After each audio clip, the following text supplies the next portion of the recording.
अशोक चव्हाण यांनी काँग्रेसला अखेरचा रामराम ठोकत भाजपचं कमळ हाती घेतलं।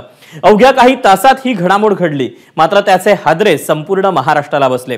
ते विरत नाही तोच आता नवी चर्चा सुरू झाली आहे आणि ती म्हणजे शरद पवार यांचे खंदे समर्थक असलेल्या जयंत पाटील यांची। सख्या पुतण्यानं काकांची साथ सोडली तरी शरद पवारांसोबत हनुमानासारखे एकनिष्ठ राहणारे नेते जयंत पाटील खरंच भाजपच्या वाटेवर आहेत का?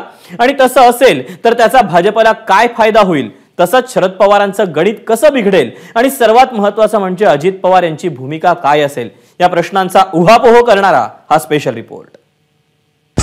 काँग्रेसचे अशोक चव्हाण भाजपत जाऊन अजून आठवडा उलटला नाही, तो शरद पवार गटातल्या जयंत पाटलांची भाजपमध्ये जाण्याची चर्चा सुरू झाली आहे। मला कोणी संपर्क केलेला नाही। माझ्या सर्व आमदार जे आमचे आहेत त्यांचा सकाळपासून माझा संपर्क झाला, सगळे जागेवर आहेत, कुणी कुठे जाण्याचा प्रश्न उद्भवत नाही। भाजपकडून तुम्हाला काही ऑफर दिली? अजिबात नाही। जयंत पाटलांसारखा मोठा नेता महायुतीत येत असेल तर स्वागतच आहे, अशा प्रतिक्रिया भाजप नेत्यांनी दिल्या आहेत। महाविकास आघाडीच्या नेत्यांनी मात्र यावरून भाजपवर टीका केली आहे।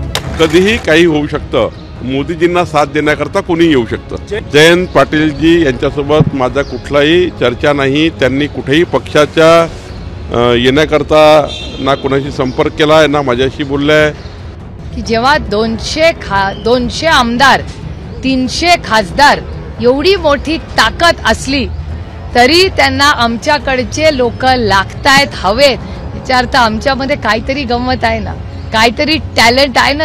मी सांगितलंय की 400 के पार म्हणायचे इकडे आणि दुसरीकडे मात्र लोकांचे पक्षाचे नेते पळवायचे, दुसऱ्याचे नेते पळवायचे। म्हणजे यांच्या पायाखालीची वाळू घसरली आहे। यांच्यात आता निवडणूक जिंकण्याचा दम राहिला नाही। जो सर्वे येतो आहे तो फार वाईट येतो आहे। मला या विषयावरती आज काही बोलायचं नाही, पण पुढचे 15-20 दिवस राजकीय घडामोडीचं एक केंद्र म्हणून महाराष्ट्रामध्ये आपल्याला पाहायला मिळेल। मोदी साहेबांच्या नेतृत्वाखाली किंवा नेतृत्वावर विश्वास ठेवून मोठ्या प्रमाणामध्ये भारतीय जनता पक्षाकडे प्रवेश होत आहेत।